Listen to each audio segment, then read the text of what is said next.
আসসালামু আলাইকুম ভিউয়ার্স, আশা করি সবাই অনেক অনেক ভালো আছেন। বন্ধুরা, আজকে বিশেষ একটি সতর্কবার্তা আপনাদেরকে দেব।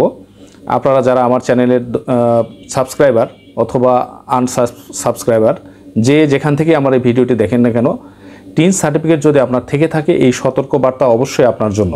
আপনি এই ভিডিওটি স্কিপ করবেন না, শুরু থেকে শেষ পর্যন্ত পুরোটা দেখে যাবেন। তো বন্ধুরা, আপনার যদি টিন সার্টিফিকেট থাকে, প্রথম শর্ত হলো আপনাকে আয়কর রিটার্ন জমা দিতে হবে। আয়কর রিটার্ন হচ্ছে সারা বছরের আয় ব্যয়ের যে হিসাবটি, সেটা সরকারকে দেখাতে হবে যে আমার সারা বছরের আয় এত, আমার সারা বছরের ব্যয় এত এবং আমার হাতে এই টাকাটা রয়েছে, এটাই কিন্তু দেখাতে হবে। তো এটাকে বলা হচ্ছে আয়কর রিটার্ন।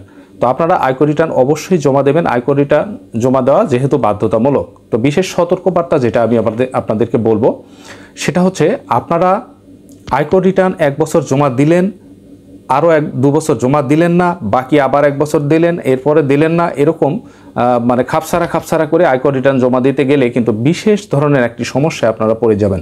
সেই বিশেষ ধরনের সমস্যা কি সেটা আমি আপনাদেরকে জানাচ্ছি।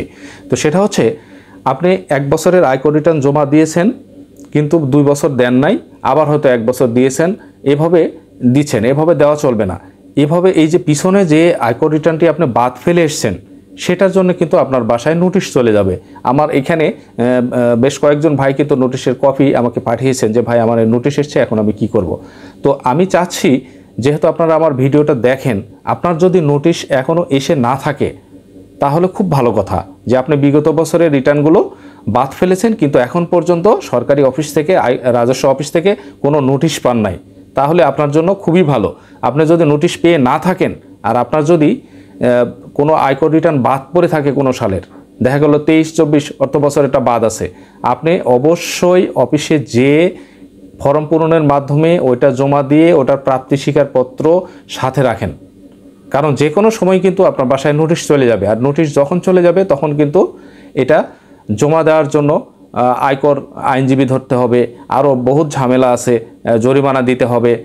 এটা আপনি কেন করতে যাবেন? আপনার সময় থাকতে এখনই সাবধান হয়ে যান। এটাই ছিল আজকের যাদের টিন সার্টিফিকেট আছে তাদের জন্য বিশেষ সতর্কবার্তা। ভাইরা, অবশ্যই আপনি বিগত আয়কর রিটার্নগুলো জমা দিন এবং এই চলতি বছরেরটাও অনলাইনে দেওয়া যাবে, আপনি অনলাইনে দিয়ে ফেলুন। ধন্যবাদ বন্ধুরা এতক্ষণ সাথে থাকার জন্য। আসসালামু আলাইকুম। আল্লাহ।